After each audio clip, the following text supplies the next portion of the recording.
안녕하세요.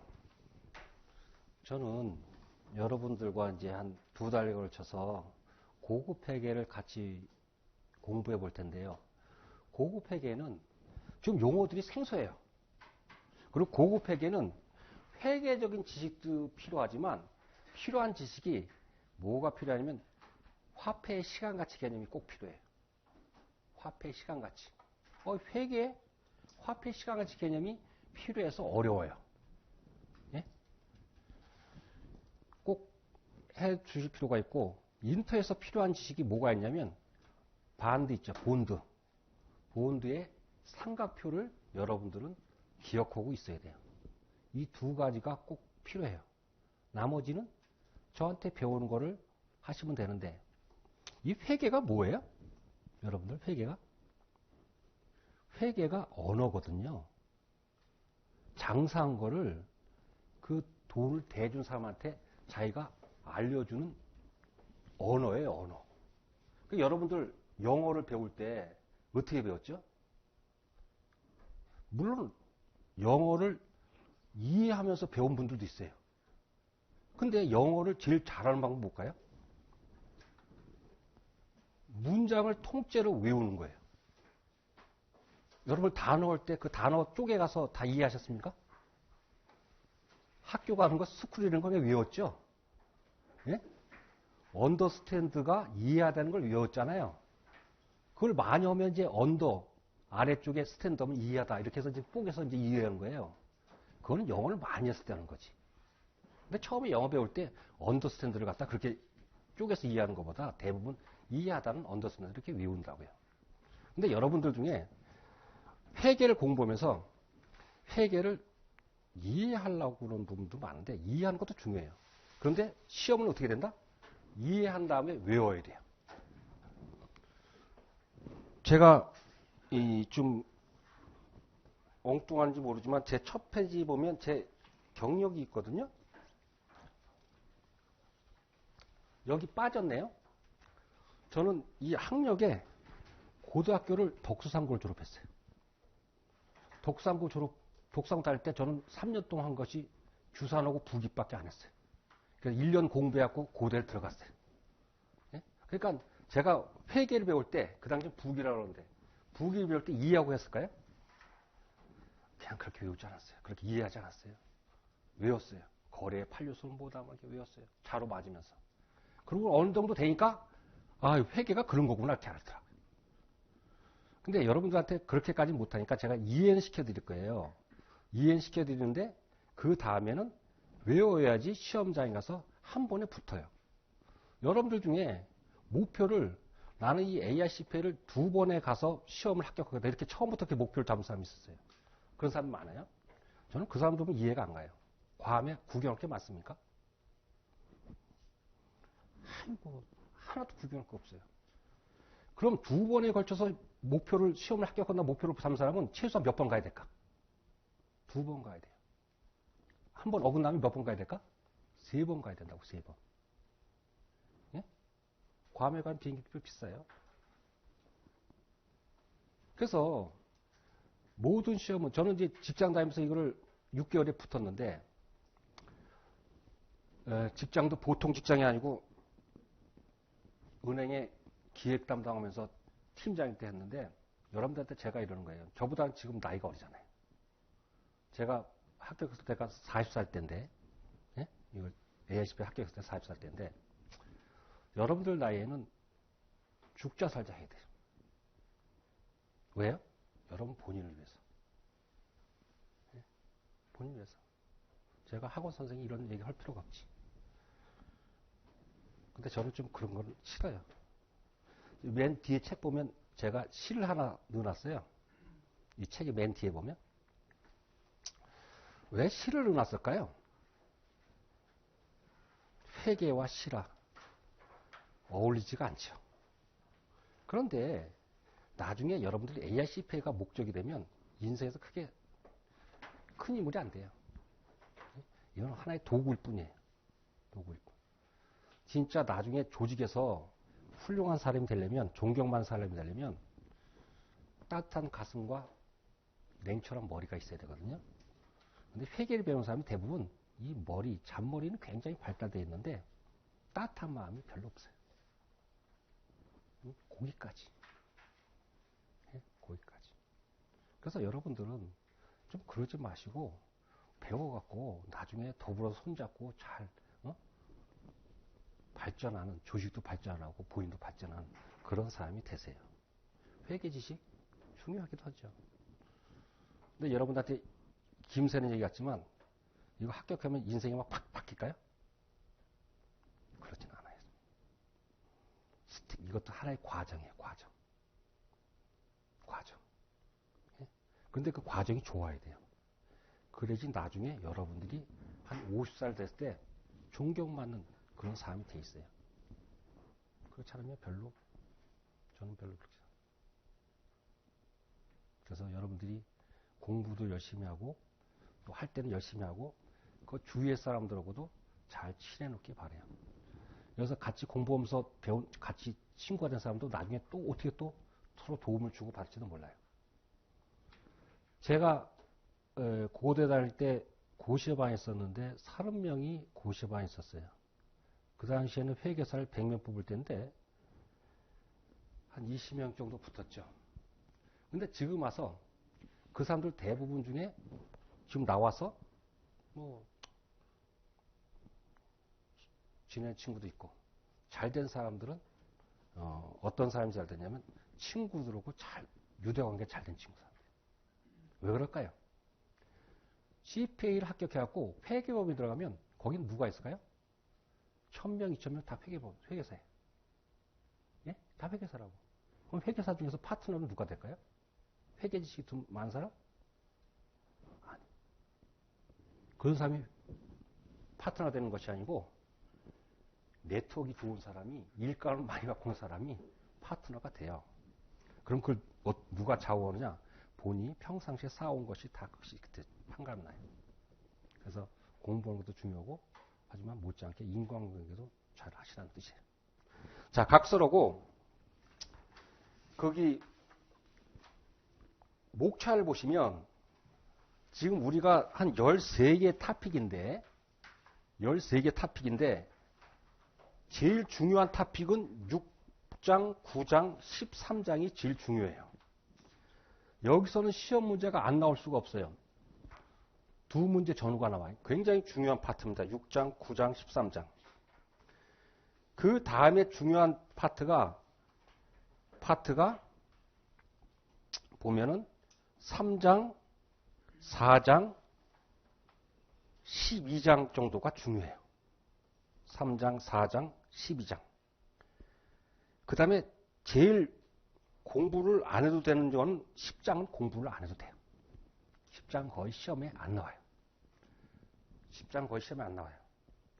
그 다음에 11장에서는 인터림 리포팅, 중간 보고 요것이 간혹 중요하고요. 그리고 1장, 2장도 한 문제 정도씩은 나올 수 있어요.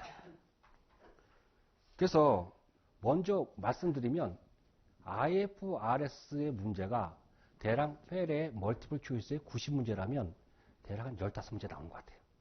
점점 더 늘어나요. 왜냐하면 US 갭과 IFRS는 합쳐지는 경향이 있거든요. 그런데 거의 어드밴스에서는 IFRS 문제가 잘 안 나와요. 예? 그러니까 IFRS 문제는 그렇게 적다 이런 얘기를 하시고 말씀드리고 그 다음에 아까 선행학습을 2개를 하셔라고 했어요. 화폐 시간가치하고 본드의 삼각표 그리는 거는 반드시 알아셔야 된다. 그것이 여러 번 써먹는다. 그런 써먹는다는 뜻이고 그리고 여기서 인터에서는 어떤지 모르지만 어드밴스에서는 저널 엔트리 분계는 시험 문제가 안 나와요. 그러면 어드밴스는 뭐가 나오냐? 이익이 얼마냐? 손실이 얼마냐? 그것만 물어봐. 대부분이요. 대부분 그걸 물어봐요.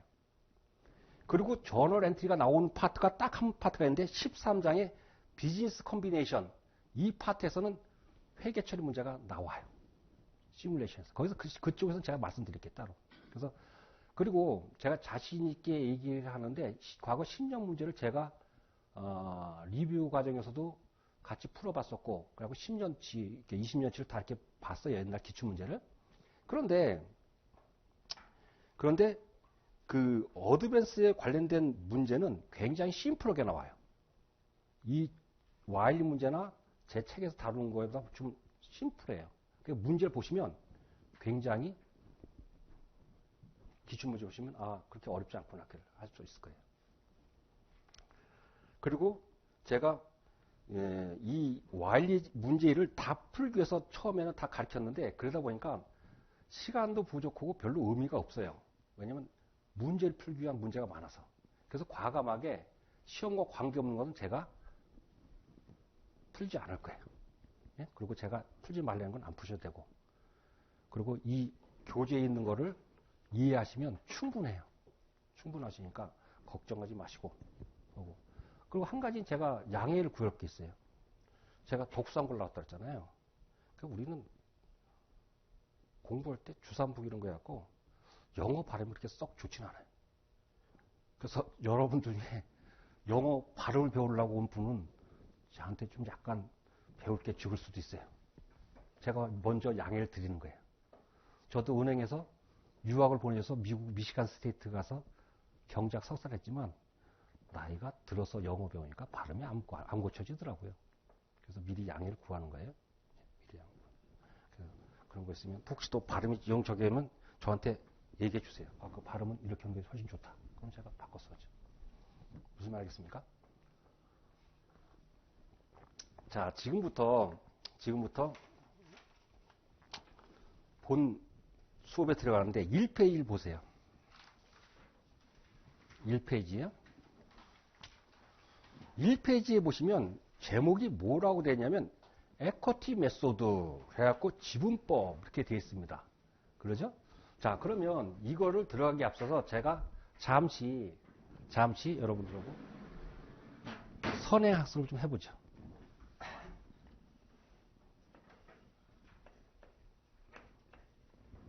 BS가 있어요. 재무상태표 이렇게 얘기를 하는데 여기 자산과 부채와 에쿼티가 있죠. 그죠? 여기 에셋 이렇게 나오는데 이 부채와 자본의 이 대차대표의 대변은 뭐냐면 자금의 조달이에요. 자금의 조달인데 자금의 조달의 부채의 가장 대표적인 게 뭘까요? 부채의 가장 대표적인 게 반대예요. 이 에쿼티의 가장 대표적인 게 뭘까요? 커먼 스탁이에요. 사채와 주식이 자본 조달에 자금의 조달에 가장 대표적인 건데 그러면 이 본드와 주식의 커먼 스탁의 차이점이 뭘까요? 차이점. 가장 일반적으로 본드는 만기가 있다 없다. 만기가 있다. 에쿼티 주식은 만기가 없어요. 우리가 회계 가정비의 고잉 컨선이라고 배웠죠. 네? 계속 기업의 공주. 특별한 가정이 없으면 회사의 생명은 무한으로 나간다. 근데 그거보다 더 중요한 게 지금서 배운 게 뭐냐면 이 본드와 주식의 가장 큰 차이점이 뭐냐면 이 본드에는 사채를 아무리 많이 갖고 있어도 의결권을 갖는다 못 갖는다. 보팅 라이트가 없어요. 근데 주식은 의결권이 있어요. 지금부터 이 컨셉이 중요해요. 주식은 보팅 라이트, 의결권은 있고 본드는 아무리 많이 갖고 있어도 회사의 CEO를 뽑는데 영향을 미치지 못한다는 뜻이에요. 또 여기서 배운 건 뭐냐면 배당금에 영향을 못 미친다는 거예요. 채권을 아무리 많이 가져도 배당률을 10% 해달라 20% 해달라 그렇게 할 수 있는 권한이 없어요. 왜? 주총에 갈 수가 없으니까. 근데 주주는 주주권이 있기 때문에 주총장에 가서 자기가 의견을 피력할 수 있어요. 자, 그래서 중요한 것이 뭐냐면 여기는 보팅 라이트가 없는 집에서 여기는 보팅 라이트가 있다. 이런 거예요.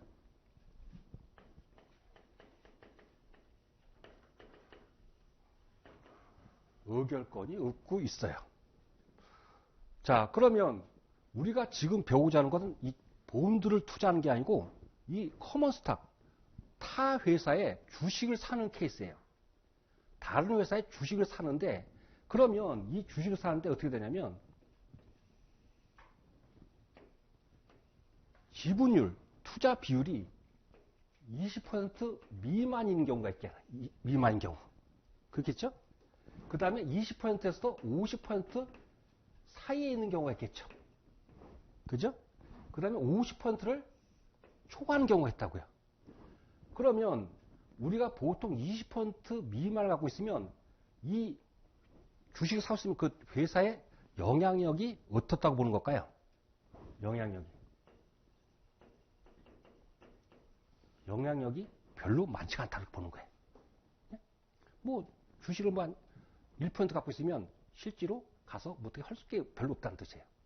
그러면 배당을 주는 대로 받아야 된다는 뜻이에요. 쉽게 말하면.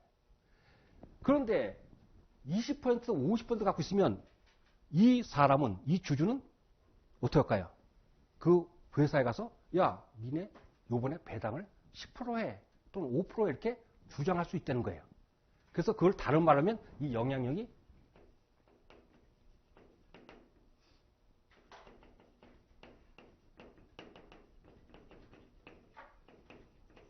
유의적 영향력을 미칠 수 있어요. significant influence. 영향을 미칠 수 있어요. 니네 요번에는 배당을 5%에 또 10%에. 반면에 50%를 초과하면 이거는 영향력뿐만 아니고 그 회사에 대해서 컨트롤, 지배권을 행사할 수 있어요. 지배권. 예? 지배권을 행사할 수 있다고요. 그러면 우리가 주식을 소유하면 수익이 두 가지 발생해요. 어떤 때문에 수익이 두 가지 발생해요? 하나는 뭐 때문에 발생해요? 시가가 올라가면. 상가보다 주식이 올라가면 이익이 취하죠. 그런 거 갖다가 보통 자본 이득 이렇게 하는데 그거에 대해서는 여기서 관심이 없고 무슨 소득에 관심이냐면 디비던드 인컴, 배당 소득에 대해서 관심 있는 거예요. 배당 소득. 배당. 그래서 이 에쿼티 메소드는 이 배당 소득에 대해서 어떻게 영향을 미치냐, 취급하냐 이런 거에 관련된 건데 이 20% 미만을 갖고 있으면 이때는 우리는 회계 처리를 코스트 메소드에서 원가법 이럽니다. 원가법. 그리고 20%부터 50%까지 갖고 있으면 이때는 우리는 에쿼티 메소드로 회계 처리해라 이런 뜻이에요. 그 다음에 50%를 초과하면 그때 뭘 하냐면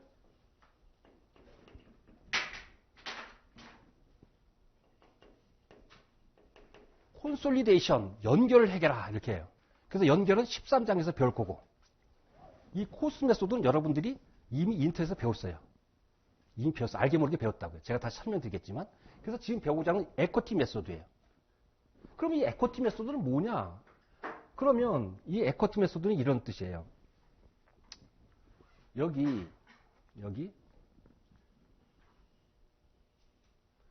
S 기업 있어요. subsidiary라고 보자고요. P 투자회사, 인베스티죠. P 투자회사에 여기 에쿼티가 있잖아요. 에쿼티가 있어요.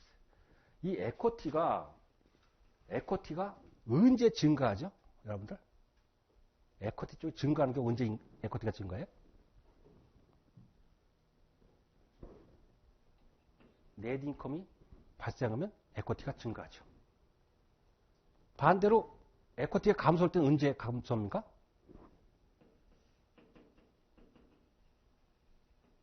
디비던드를 하면 리테인드 어닝이 감소하죠. 그래서 감소한다고요. 그랬을 경우에 이 페어런트 컴퍼니 이거는 다른 얘기면 인베스터라고 하죠. 이걸 갖다가 보통 인베스티 이렇게 해요. 이 페어런트 컴퍼니가 이 S기업의 주식을 예를 들면 20% 취득했다. 20% 취득했다. 이런 경우 있겠잖아요.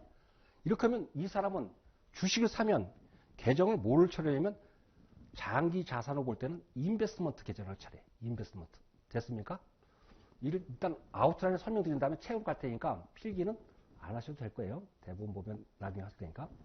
자, 그럼 여기서 인베스트먼트를 한다고요. 인베스트먼트. 계정을 취급한다고요.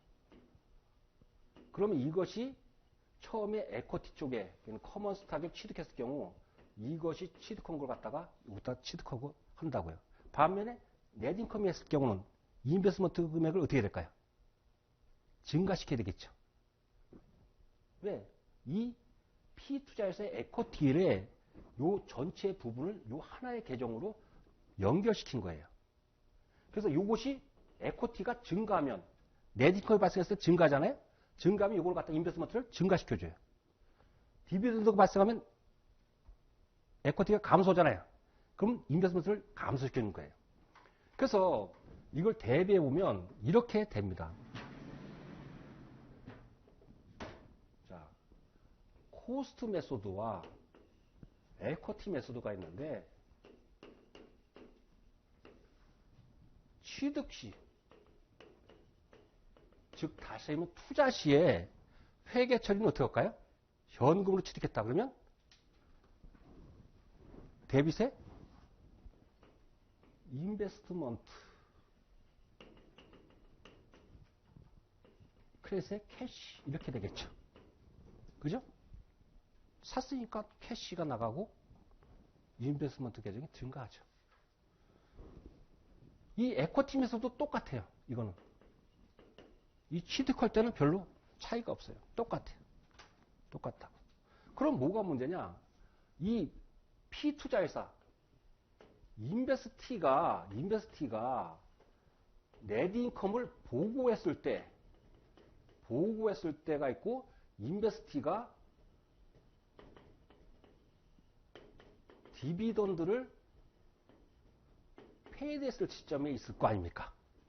그죠? 그죠? 근데 이 코스 메소드는 P투자 회사의 20% 미만의 지분을 갖고 있어요. 그러니까 영향을 미칠 수 있다 없다? 배당을 몇 프로라고 영향을 미칠 수 있다 없다? 영향을 못 미쳐요. 그러니까 이익이 얼마나 발생했다 그러면 여태는 가만히 있어야 돼. 가만히 있어. 그때는 자기가 어떻게 할 수가 없어. 천수답이에요. 천수답. 근데 주총을 통해서 이사회를 통해서 얼마의 배당을 했다 해서 배당을 받으면 디비던드 페이드, 즉 디비던드를 페이드 했을 때, 즉 달리면 리시브 했을 때 이때 뭐냐면 캐시가 들어오고 여기 디비던드 인컴이 계산돼요. 이때 비로소. 이때 뭐 언제 잡힌다? 수익이 언제 잡힌다? 배당금을 지급받았을 때 비로소 수익이 잡혀요. 이해가 갔습니까? 이것이 여러분들이 인터넷에서 배웠을 코스 메소드라는 뜻이에요. 코스 메소드. 근데 우리는 이거에 관심 있는 것이고 아니고 이거에 관심 있어요. 에코티 메소드. 그럼 에코티 메소드는 이 페어런트 컴퍼니가 서브시디어리, 즉 피투자회사에 영향을 미친다 했습니까? 못 미친다 했습니까? 영향을 미칠 수가 있어요. 영향을 미칠 수 있으니까 이때는 영향을 미치면 어떤 문제가 생기냐면 이 투자회사는 자기의 세금 포지션에 따라서 올해는 배당을 많이 해 또는 적게 이렇게 할 수도 있죠. 그럼 이익을 조작할 수 있죠. 그러니까 영향을 미치면 이익을 조작할 수가 있다고. 그럼 어떻게 하면 이익을 조작하지 못할까요? 이익 보고받았을 때 바로 수익을 인식하게 만들면 돼요. 그래서 이 에코티 메소드에서는 P투자 회사 인베스티가 넷인컴을 보고했을 때 바로 이때 이익을 취해버린다고요. 그래서 이때 뭐냐면 인베스트먼트 인컴 해서 이익을 잡아줘요. 이익을 잡아주는 대신에 뭐가 안 된다? 이 P투자 회사의 이익이 보고되면 여기 인베스트먼트 계정이 증가한다 그랬죠. 그래서 이때 여기에 인베스트먼트라는 자산을 증가시켜 줍니다. 언제 잡아준다? 인베스티가 넷인컴을 보고했을 때 인컴을 잡아줘요. 아까 코스메스는 언제 이익을 잡아줬어요? 배당금을 받았을 때 잡아줬어요. 그리고 배당금을 받으면 이때는 P투자회사에 뭐가 줄어듭니까? 자본이 줄어들죠. 자본이 줄어드니까 그때 인베스트먼트 계정을 줄여준다고요. 그래서 여기서 인베스트먼트를 계정을 줄여주고 이때 캐시가 들어오니까 이때 캐시를 갖다 놓죠. 그러니까 이것을 구분하는 것이 필요해요. 왜 에쿼티 메소드에서는 이익 보고할 때 이익을 잡아준다고요? 이 투자회사가 영향을 미치기 때문에 배당률을 갖고 자기의 세금 같은 거 조정을 하지 못하도록 보고 시점에 전부 다 이익을 잡아주는 거예요. 무슨 말인지 알겠습니까? 이해갑니까? 그러면 쉽게 말하면 이 코스 메소드는 현금을 받았을 때 수익을 인식해줘요. 그래서 이걸 다른 얘기면 캐시 베이시스지. 현금이 들어왔을 때 비로소 수익을 잡아줘. 그런데 이 에쿼티 메소드에서는 언제 수익을 잡아줬어요? 돈이 들어왔을 때입니까? 수익을 보고받았을 때입니까? 넷인컴을 보고받을 때 이익을 잡아준다고. 그러니까 무슨 주의일까 이거는? 이거는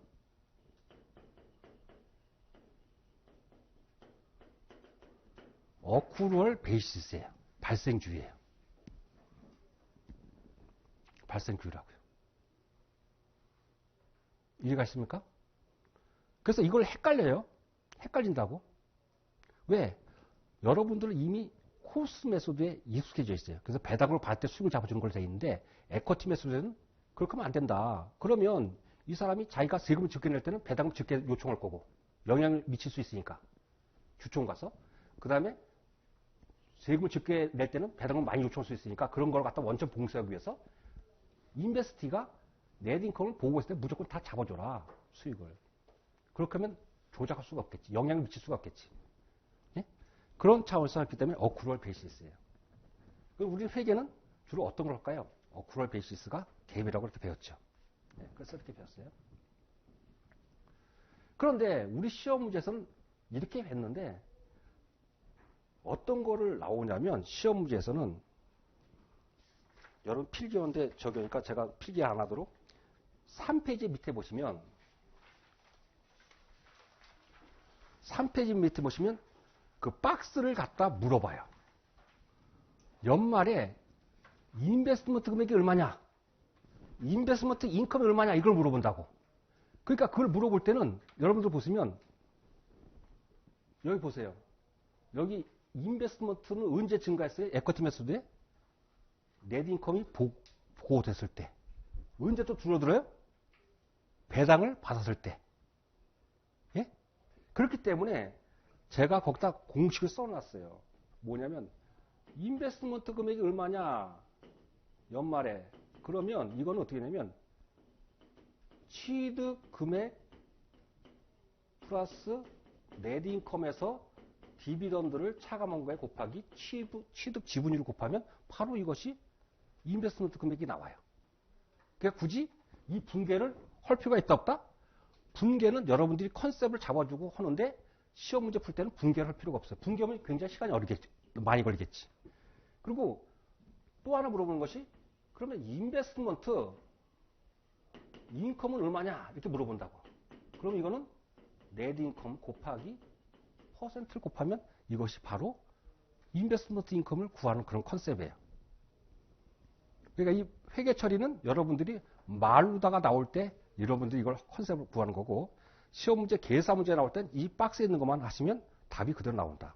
자, 여기까지가 에쿼티 메소드의 기본 컨셉인데 지금부터 그러면 하나씩 쪼개서 들어가자고요. 자, 그러면 1페이지에 의의를 한번 보시면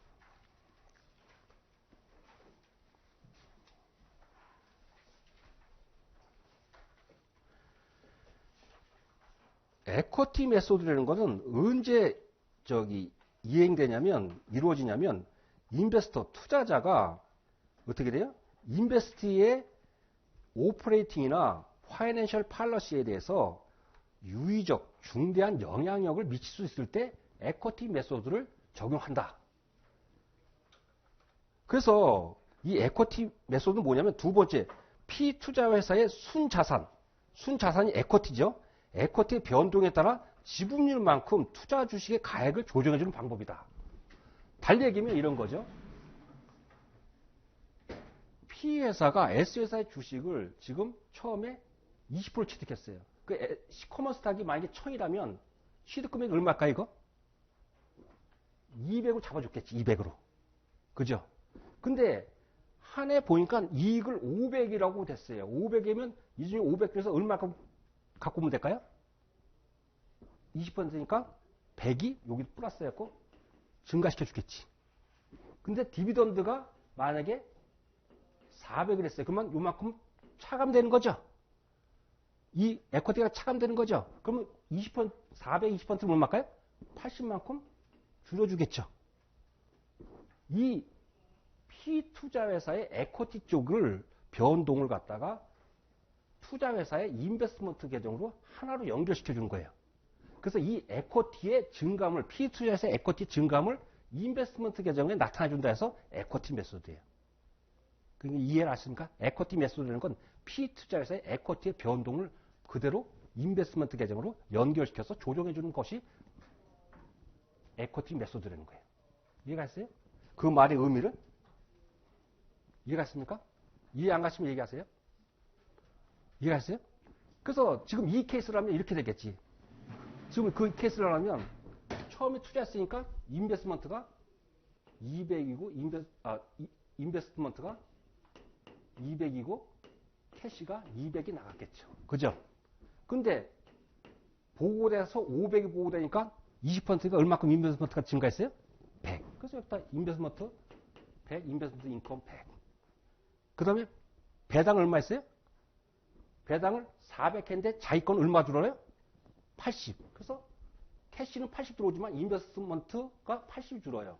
그래서 이런 붕괴를 한다면 이렇게 되는데 우리는 이런 붕괴보다도 이 금액을 갖다 넣으면 그대로 나와요. 연말에 인베스트먼트 금액이 얼마냐 그러면 취득 금액이 200에다가 플러스 넷인컴이 500에 마이너스 400에 디비던드 곱하기 20%니까 100에 20%가 얼마일까요? 20이죠. 그러면 220이 된다.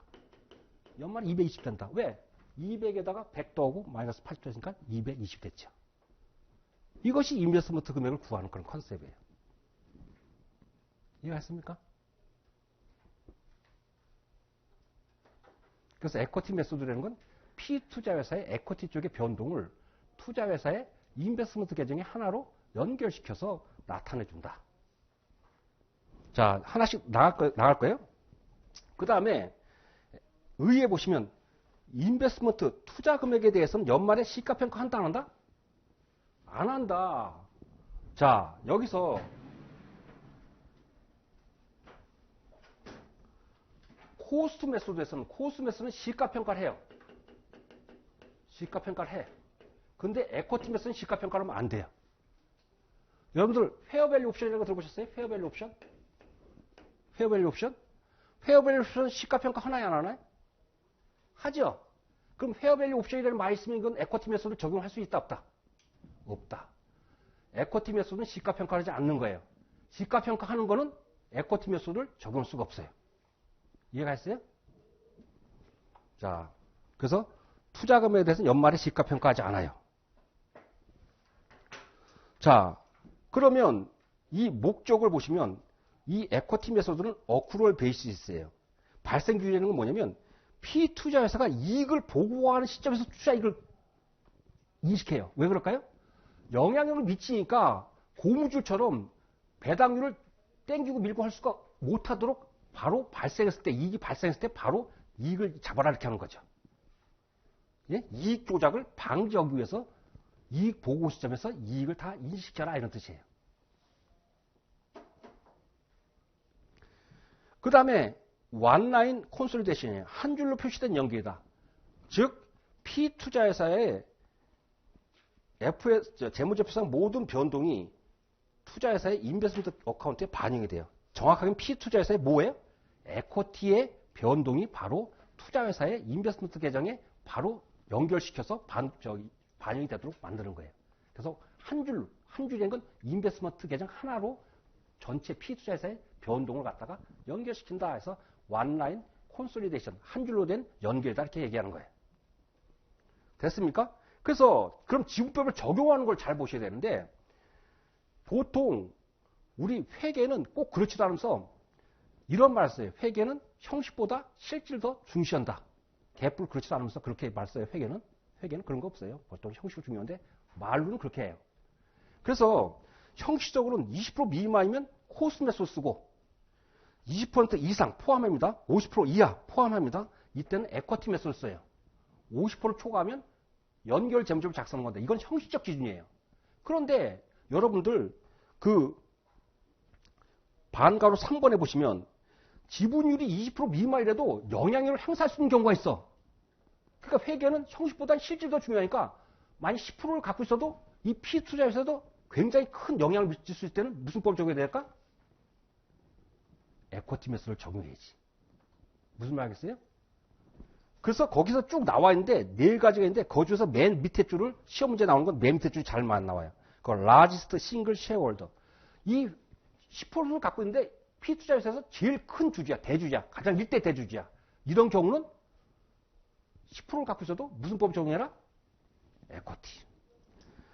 다음에 그 위에 있는 건 상식적으로 보면 피투자회사의 이사회, BOD에 참여되든지, BOD 참여해서 뭐 의사결정되든지, 그 다음에 피투자회사의 정책 결정에 참여되든지, 그 다음에 피투자회사 중요한 뭐 재료 같은 걸 공급한다든지, 이런 경우에는 말이 있으면 이거는 10% 이렇게 쏘기는 많이 있어도 무슨 법을 적용해야 된다?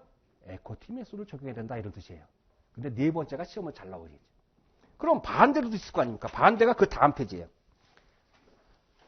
지분율이 20% 이상이면 20% 이상이면 에쿼티 메소드 사용할 것 같은데 그럴 수가 없는 경우가 있다는 거예요. 코스트 메소드 적용해야 되는 게 뭐냐면 그것이 템퍼러리 인베스트먼트, 일시적인 투자. 예를 들면 국민연금이 어떤 뭐 한국전력에 대해서 20%를 갖고 있다. 그럴 때도 일시적 투자라면 그건 무슨 법을 적용해야 된다? 코스트 메소드를 적용해야 된다. 그 다음에 의결권이 제한되어 있는 것. 굉장히 어려운 말인데 그건 생략하고 스탠더스는 시험에 잘 안 나와요. 그 다음에 3번째가 피투자에서 이사에 참여할 수 없는 경우. 근데 보통 이렇게 줘요. 시험 문제에서. 의결권이 제한되어 있다. 이렇게 준다고. 그러면 문제에서 20%를 보유하고 있는데 의결권이 행사할 수 없다. 그러면 무슨 법을 적용해야 될까? 코스트 메소드를 적용해야 돼요. 코스트 메소드는 언제 이익을 인식한다? 캐시 베이시스. 현금을 배당을 받았을 때 이때 수익을 잡아줘라. 근데 에퀴티 메소드는 뭐다? 넷인컴을 보고 있을 때, 즉 발생주기 때문에 넷인컴을 보고 있을 때 이익을 잡아줘라. 이것이 차이가 있다는 거예요. 그러니까 그거 자체가 여러분들이 쏙지 말라는 뜻이에요. 쏙지 말라는 뜻이에요. 자, 그럼 1페이지 다시 위에 보시면 지분법 중에 반가로 2번에 보면 지분법을 적용을 하면 안 되는 경우가 있는데 여러분 주식의 종류는 여러 가지 있지만 커먼 스탁, 보통주가 있고 또 하나가 뭐냐면 프리퍼드 스탁이 있어. 프리퍼드 스탁은 우선주에 뭐에 대해서 우선이에요? 배당에 대해서 우선이 있고 또 뭐예요? 회사가 청산하게 되면 자녀 재산이 있는 경우 그거에 대해서 보통주보다 우선해서 배당을 자녀 재산에서 분배받을 수 있다 해서 우선주예요. 그 우선주는 그 두 가지 우선권을 갖는 대가로 뭘 안 준다? 니는 아무리 많이 갖고 있어 투표할 수가 없어 이렇게 주는 거예요. 예? 그러니까 투표를 할 수 없으면 영향력을 미칠 수 있다 없다? 100%를 갖고 있어도 영향을 못 미쳐. 그러니까 이거는 우선주를 아무리 갖고 있어도 이거는 에퀴티 메소드에 적용된다 안 된다? 안 된다. 안 된다.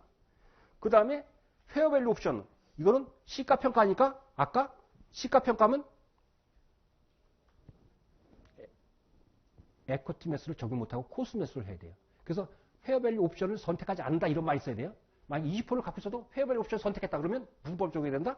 코스트 매수를 적용해야 돼요. 그러니까 시험 문제 보는 게 딱 아주 빤해. 10%를 갖고 있는데 최대 주주다. 그러면 에쿼티 매수 적용되고 20%를 갖고 있는데 투표권이 없다. 그럼 코스트 매수 적용하는 거예요. 그러고 나서 인베스트먼트 금액이 얼마냐? 그러면 취득 금액에다가 취득 금액에서 피투자에서 넷인컴에서 배당금 차감한 거에다가 지분율 곱하면 이것이 인베스트먼트 금액이 되는 거예요. 인베스트먼트 인컴이 얼마냐? 투자 수익이 얼마냐? 그러면 피투자에서 넷인컴에서 곱하기 퍼센트를 하면 된다. 그럼 아까 이에서는 인컴이 500이니까 500 곱하기 20%니까 인베스트먼트 인컴은 100이 된다. 인베스트먼트 인컴 100이 되지 않습니까? 그러니까 지금까지 배운 거 보면 별로 어려운 컨셉이 없어요. 됐습니까? 할만하겠죠. 자, 그래서 2페이지 가서 보면 4번에 지분법 회계처리예요.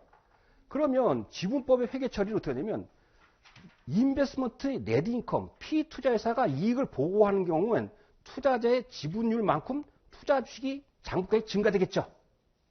그만큼 에코티가 증가잖아요. 그러니까 자기 지분율만큼 인베스트먼트를 증가시키고 인컴을 잡아줘야 된단 말이에요. 그런데 수익의 인식금액은 이건 좀 어려운 컨셉인데 지금 우리가 에코티 메소드는 프리퍼스하게 적용된다 안 된다? 안 된다. 영향력이 없어서. 그러면 넷인컴이 발생하면 이거 모두 커먼스탁의 목일까요? 우선주 목도 포함되어 있을까? 우선주 목도 포함되어 있겠죠? 그러니까 넷인컴 중에서 우선주의 배당금은 빼고 나서 보통주의 것만 해야 된다고요. 그래서 우리는 인터에서 IACS라고 배웠을 거예요. 보통주 귀속 넷인컴. 예? 그래서 IAC, 즉 순이익에서 우선주 배당금을 차감한 거에다 지분율을 해야 돼요. 수익인식 금액은. 무슨 말인지 알겠습니까? 별로 어려운 컨셉이에요. 자, 그 다음에 세 번째가 이 투자하는데 이런 경우가 있지 않겠습니까?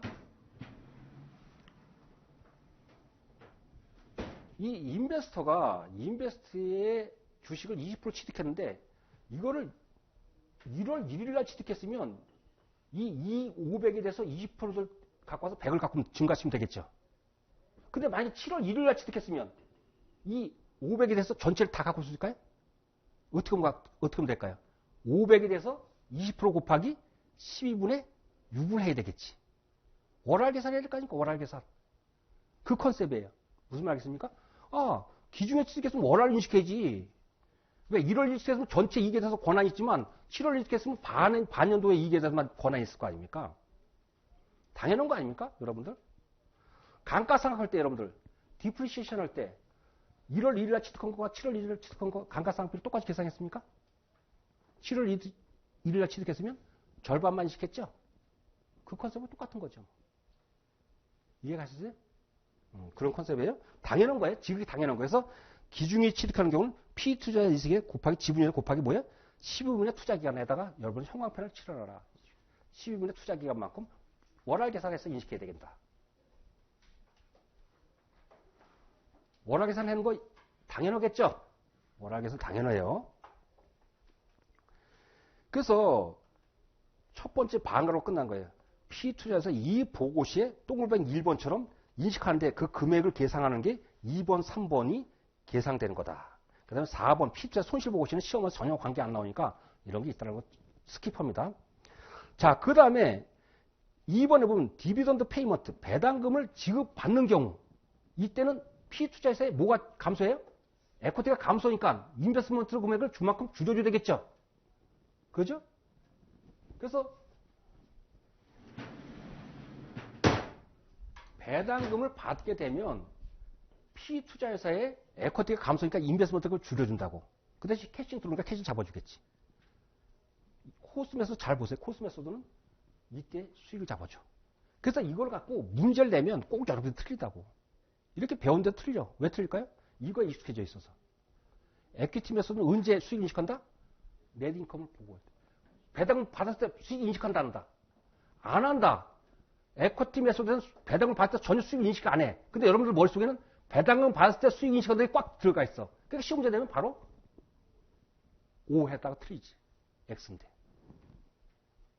배당금 받을 때는 전혀 수익이 인식하지 않고 거꾸로 인베스트먼트 금액이 줄어든단 말이에요. 알겠습니까? 그래서 제가 거기다 써놨어. 하도 여러분들이 헷갈리시죠. 배당금 지급받는 경우는 피투자에서의 에코티, 그러니까 순자산 에코티가 감소하는 것이므로 투자 주식의 장부가액 감소시키, 인베스트먼트가 감소시키는 거예요. 이때는 배당금 수취하는 경우도 순이익에는 영향을 미친다, 안 미친다? 전혀 영향을 안 미치고 인베스트먼트 금액만 줄어들어요. 그래서 코스 메소드는 디비던드 인컴에다가 형광펜인데 고음에서 에코티 메소드는 인베스트먼트 금액이 줄어들어요. 형광펜을 갖고 있다가 꼭 칠해놓으세요. 그래서 여러분들이 문제 풀 때도 와일드 문제 제가 형광펜을 치워놓으라는 것만 치워놓으면 다들 금방금방 체크하는데 그렇지 못하면 문제 볼 때마다 그거 읽냐고 시간을 다 소비해. 그건 낭비예요. 영어 공부하는 게 아니기 때문에.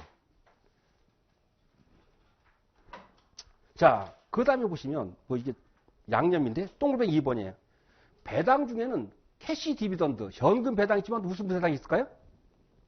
스탁 디비던드가 있어요. 스탁 디비던드가 있으면 에코티가 변동이 있을까 없을까? 스탁 디비던드 붕괴는 어떻게 돼요? 스탁 디비던드 붕괴 이렇게 되지 않습니까? 데빗의 리테인드 어닝, 그래서 커먼 스탁이잖아요. 이 리테인드 어닝이 차감되고 커먼 스탁이 증가한 뿐이지 에코티의 전체 양은 변동이 있다 없다? 에코티에 변동이 없어. 그러니까 이거 인베스트먼트 금액을 조정할 필요가 있다 없다? 할 필요가 없어. 피투자에서 인베스트먼트 금액이 변동돼야지 금액을 감안하는데 이 스탁 디비던드는 순자산, 에코티에 변동이 없으면 노 엔트리야. 또 한 가지 스탁 스플릿이라는 거 배우셨어요? 주식 분할. 주식시장에 가면 황제주가 있고 동전주가 있어요. 예를 들면 100만 원 넘어가는 걸 보통 우리나라에서는 황제주라고 하거든요. 황제주면 한 10주 살려면 얼마가 있어야 될까? 1000만 원 있어야 돼요. 그럼 어려워. 주식 사고 싶어도 어려워. 주주가 많으면 좋아요. 예를 들면 제가 현대자동차 주주 갖고 있으면 현대자동차가 막 잘 되기를 원해. 아무리 갖고 있으면 아무리가 잘 되기를 원한다고. 근데 없으면 전혀 관심도 없어. 근데 너무 비싸면 못 사잖아요. 그래서 이 100만 원짜리 주식을 황제주를 한 주를 10주로 나누는 거 스탁 스플릿이라고 해. 스탁 스플릿은 회계 처리가 없어요. 단지 뭐예요? 파 밸류만 10분의 1로 줄여버렸겠지. 주식수만 증가하겠지. 에코티에 변동이 있다 없다? 없으니까 인베스트먼트 조정할 필요가 있다 없다? 없어. 그러니까 당연히 상식적으로 스탁 디비던드와 스탁 스플릿은 에코티 메소드에 전혀 영향을 안 미친다. 왜? 피투자에서 에코티에 전혀 변동이 없는데 무슨 해주느냐. 예를 들면 이해가 있습니까? 이해가 있어요? 좋습니다.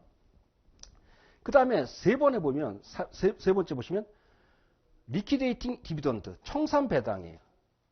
청산 배당. 청산 배당이 뭡니까, 여러분들? 상법에 보면 이런 거 있어요. 회사의 자본금은 신성한 거예요. 그래서 함부로 줄일 수 있다 없다? 없어요.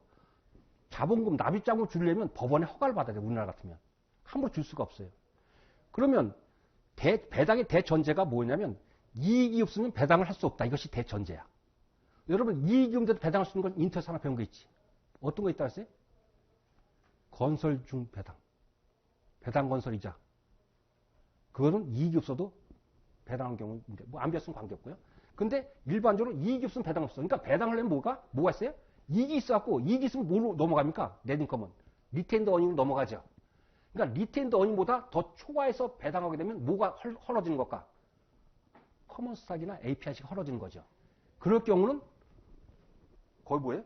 P투자에서 납입자본을 감소하는 거예요. P투자에서 납입자본을 감소하면 이것은 둘 다라는 건 뭐냐면 코스 메소드나 에쿼티 메소드 둘 다 뭐다? 인베스트먼트 금액을 줄여줘야 돼. 이때는. 청산 배당이다 그러면 이 납입 자본금이 줄어드는 거기 때문에 자본금이 줄어드는 거기 때문에 이때는 코스 메소드나 에쿼티 메소드 구분 없이 둘 다 뭐다? 인베스트먼트 금액을 줄여줘야 된다. 이해했습니까? 둘 다 줄여주는 거예요? 이건 예외 없이 둘 다 줄여줘. 자, 그러면 그 다음 페이지 3페이지에 보시면 예제가 있는데 이게 가장 기본적인 예제예요. 이 예제 갖고 이제 대부분 풀어져요. 제가 같이 이제 문제를 보시면 위아스가 안 회사의 보팅 스탁, 의외에 꺼내는 주식이니까 커먼 스탁이겠죠. 30%를 취득했어요. 얼마 취득했습니까? 30만 원을 취득했어요. 30만 원 취득했어. 그러면 거기 저널 엔트리 지분 지분권 취득 시에 코스 메소드나 에쿼티 메소드 둘 다 어떻게 될까요? 인베스트먼트 30, 캐시 30 이렇게 되겠죠. 이건 뭐 특별한 걸 얻는 게 없단 말이에요. 자, 30만 원 취득했어요. 30만 원에.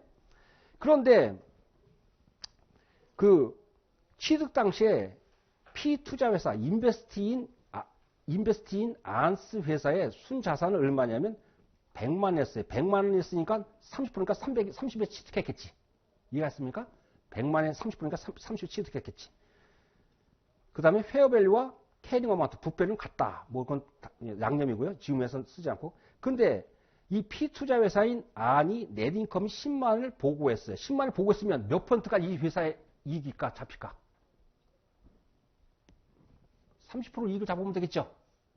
그럴 때 코스 메소드에서는 이 회사는 배당을 천수답이야.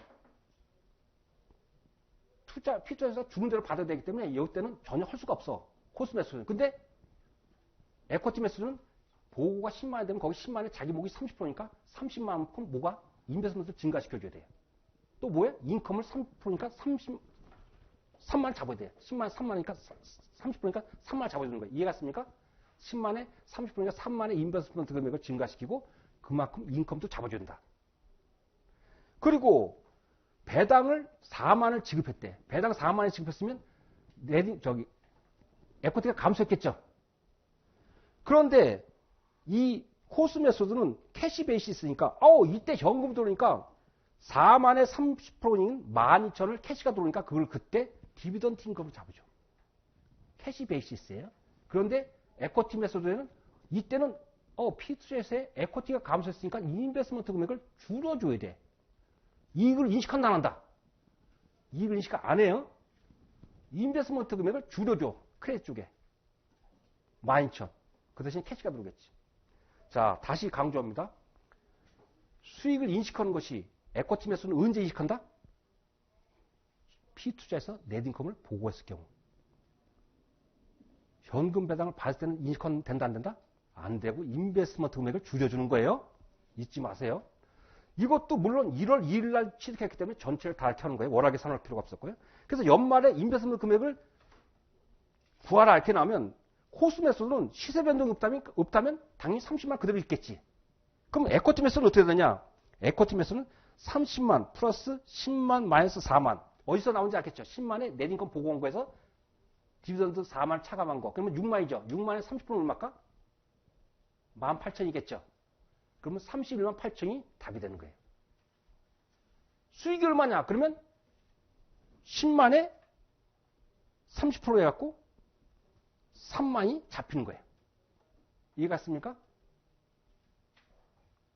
그래서 여러분들이 여기서 보시면 이렇게 나오겠지. 인베스트먼트 금액을 구하라 이렇게 나오면 이거는 취득가 30만에 플러스 넷인컴이 10만에 배당이 4만에 지분율 30. 그럼 요거 암산하세요. 얼마일까? 6만이죠. 6만에 30%면 18,000. 그래서 31만 8천. 제가 왜 암산을 하냐면 시험장에 가면 계산기 준다 안 준다? 안 줘요. 그럼 계산기 뽑아내고 거기다가 컴퓨터에 쓰는 경우에 한 5초 10초는 지어나간다고요. 여러분 한 문제 푸는데 몇 분 줄까요? 대략 한 1분 30초 40초 주거든요. 근데 이게 뭐냐면 한 섹션이 30문제 딱 지나가면 다시 갈 수 있다 없다? 못 가. 또 30문제 또 보고 딱 끝나. 또 30문제 딱 끝나. 그러니까 시간 배분이 굉장히 중요해요. 시간을 많이 주면 못 풀 문제가 없는데 우린 주어진 시간에 풀어야 되는 문제예요. 네? 무슨 말 알겠습니까? 그래서 30만 8천 금방 나온 거예요. 인베스트 인컴이 얼마냐? 그럼 인컴이 얼마냐? 그러면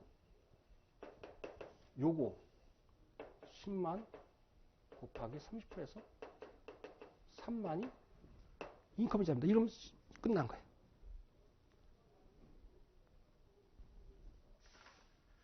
자, 여기까지가 에쿼티 메소드의 가장 기본적인 컨셉입니다. 다시 정리드리면 에쿼티 메소드는 왜 에쿼티 메소드다? 피투자회사의 에쿼티의 변동을 투자회사의 인베스트먼트 계정으로 확률을 연결시켜서 했기 때문에 에쿼티 메소드를 한다. 근데 에쿼티 메소드 적용된 기준이 뭐다? 형식적으로는 20% 이상 50% 이하의 지분을 취득하고 있는데 그것보다 더 중요한 게 뭐다? 영향력을 행사할 수 있느냐 없느냐가 더 중요하다. 그래서 20% 미만을 갖고 있다 할지라도 최대 단위주주다 그러면 무슨 법 적용된다? 에쿼티 매수를 적용된다. 20% 이상을 갖고 있어도 보팅 라이트에 의결권이 없다 그러면 코스 매수를 적용해야 된다. 이해하셨습니까? 그리고 인베스트먼트 금액을 구해라. 그러면 어떻게 된다? 취득 금액 플러스 넷인컴 마이너스 디비던드에서 곱하기 지분율을 하게 되면 그것이 인베스트먼트 금액이 된다. 자, 이걸 갖고 우리가 지금 와일리의 문제를 풀어보시면 되나 안 되나를 제가 같이 풀어보자고요. 지금부터 저기가 모듈 16이에요. 모듈 16을 찾아보세요.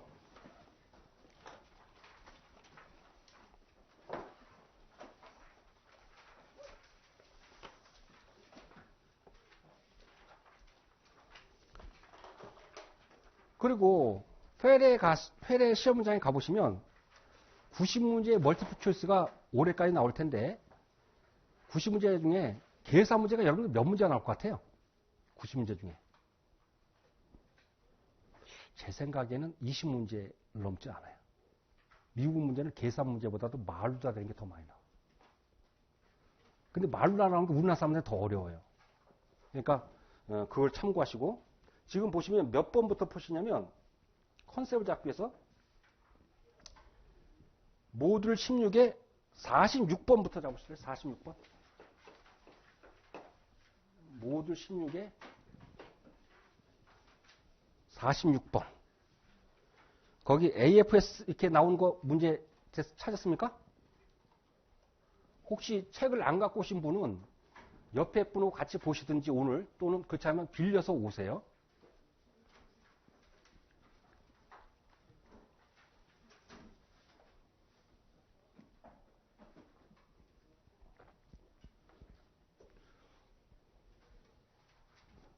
자, 46번. 필 회사가 있는데 캐시 디비던드를 받았네요. 받았는데 거기 첫 번째 리시브드 캐시 디비던드의 형광펜.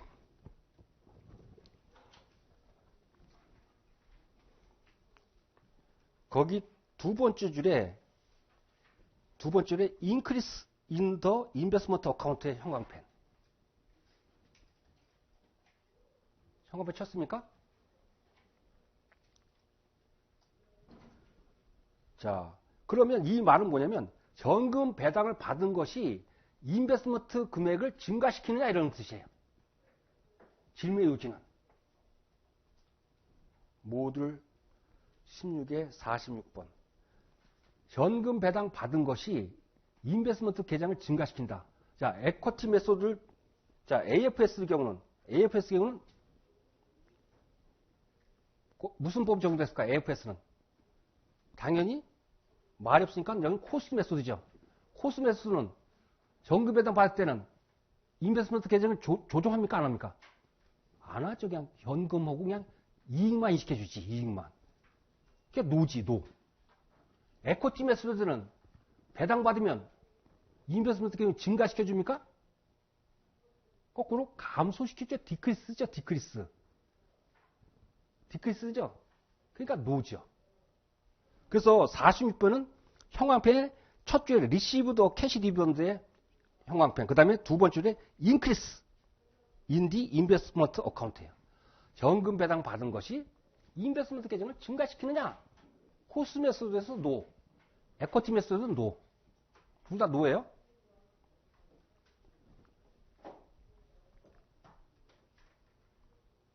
자, 45번은 형광펜을 어디다 치라냐면 received dividend in excess of the investors shares of investees earnings 여기까지가 줄이에요. 이게 뭐예요? 요 말이 청산 배당하고 같은 말이에요. 인베스티의 어닝, 피투자에서의 어닝보다 초과해서 배당을 받았으니까 이것이 리퀴데이팅 디비던드랑 같은 말이에요. 그러면 우리 교재 2페이지에 제일 밑에 하단에 뭐라고 되어 있을까요? 우리 교재 2페이지 맨 밑에 청산 배당의 경우는 코스 메소드인지 에쿼티 메소드인지 불문하고 둘 다 인베스트먼트 계정을 어떻게 하라? 감소시켜줘야 돼요. 그렇게 배웠어요. 그러면 답은 몇 번일까요? 답은 D번이에요.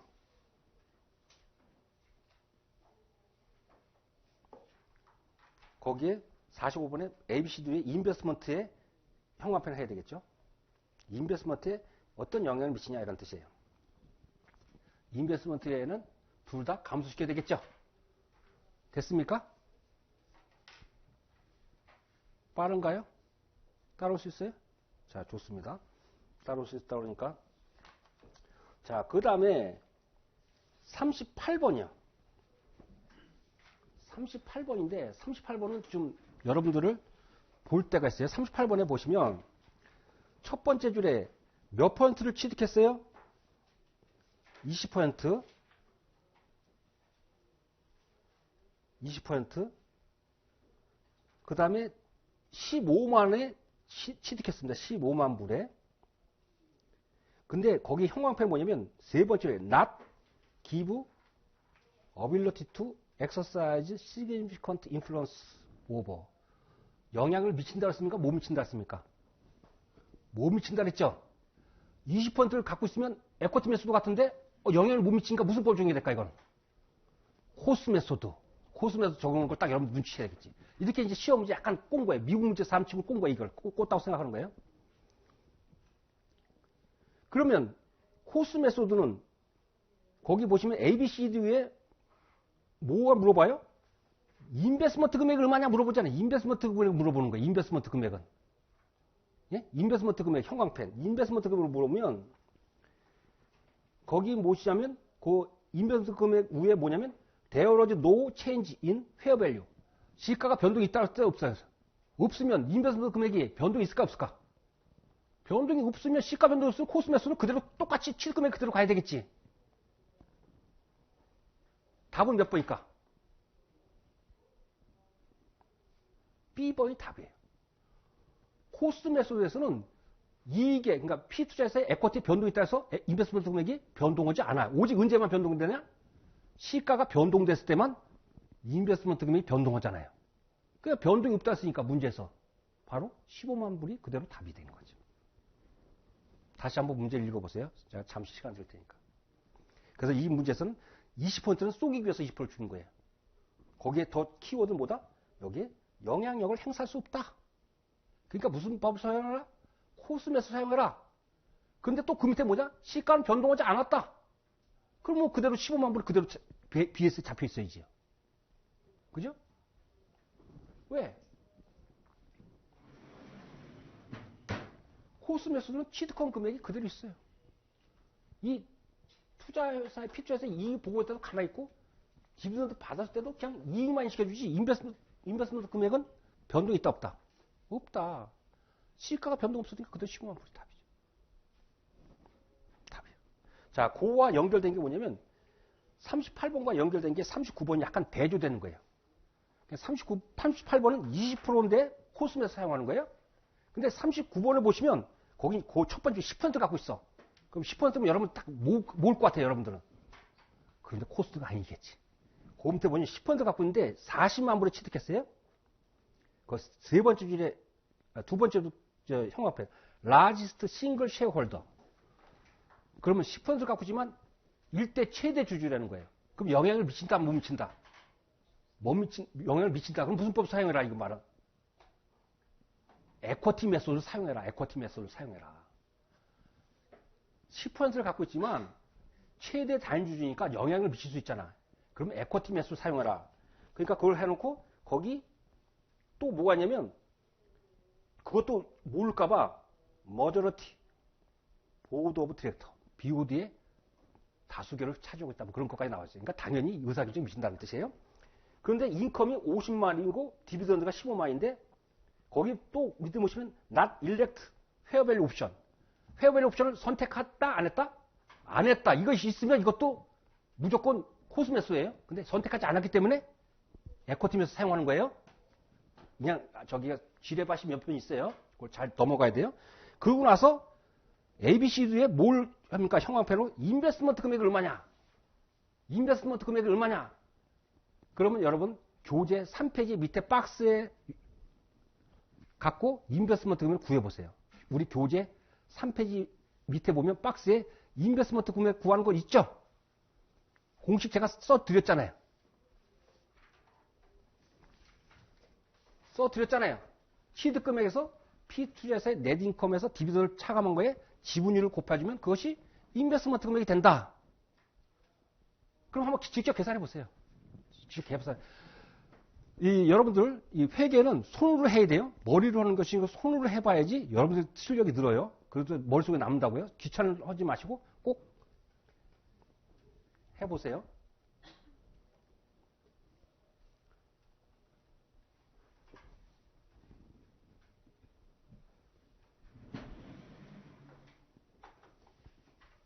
취득 금액이 얼마래요?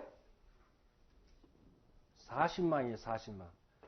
내니까 보고금액이 얼마입니까? 50만. 50만. 이 중에서 배당 얼마 했대요? 10만. 그러면 50만, 10만 빼면 얼마일까요? 40만. 40만인데 지분율이 몇 퍼센트예요? 10%. 40만, 10%면 얼마일까요? 4만. 그죠? 죄송. 배당 15만이네. 그죠? 15만. 그러면 35만에 10%가 얼마일까요? 3만 5천이죠? 3만 5천이니까 43만 5천이 답이 되겠네. 43만 5천. 고맙습니다. 제가 15만에서 10만을 잘못 얘기했어요. 이해갔어요? 자, 이렇게. 그리고 다른 것도 마찬가지인데, 여러분들 시험 문제, 이게 시험 문제를 우에서 읽어오시면 시간이 많이 소비돼요. 가장 중요한 것보다 A, B, C, D 우에서 뭘 물어본지를 먼저 찾고 나서 하는 거예요. 그래서 이 문제는 A, B, C, D에 보면 인베스트먼트 금액이 얼마냐 그러니까 인베스트먼트 금액을 구하라는구나. 이걸 먼저 하고 나서 찾아야지 금방 찾아요. 앞에서 읽으면 시간이 많이 소진됩니다. 90% 이상이 대부분 그것부터 찾는 것이 맞아요. 위에부터 읽지 마세요. 그러면 시간이 많이 소요돼요.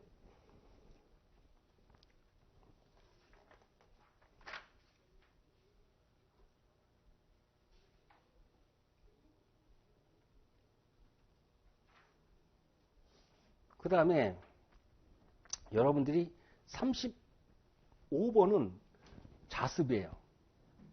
35번은 인터와 관련된 거거든요. 인터도 관련된 거거든요. 그 다음에 요 문제는 우리 교재로 따지면 뭐와 관련된 거냐면 페이지 2페이지에 반가로 1번에 동글뱅 2번 수익 인식 금액에 뭘 하세요? 전체 넷인컴이 다 연결되는 것이 아니고 우선주의 이익은 차감하고 해야 된다 했죠. IACA 개념을 했죠. 그 컨셉을 적용시키는 거예요. 나중에 혹시 대개 가서 풀어보시고 안 되시면 제가 다음 수업 시간에 풀어드리고요. 이거는 여러분들이 자습을 한번 해보세요. 제가 풀어드리는 것도 좋지만 한번 풀어보고 오셨을 때 제가 풀어드리면 훨씬 더 머릿속에 남을 수도 있어요. 35번은 자습이에요. 그 다음에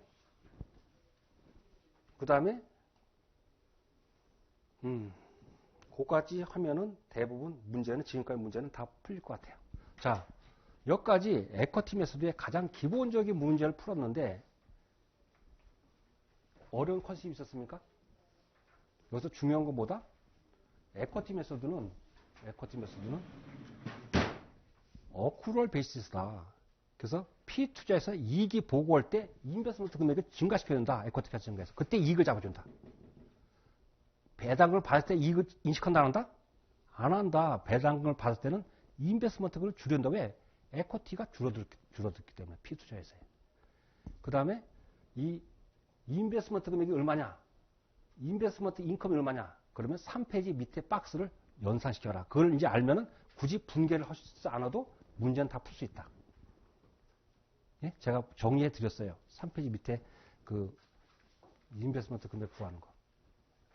그러면 그 지금까지 에쿼티 메소드에 대한 가장 기본적인 컨셉은 된 거죠. 질문이 없으시면 저 시계로 10분 쉬었다가 30분에 하도록 하겠습니다.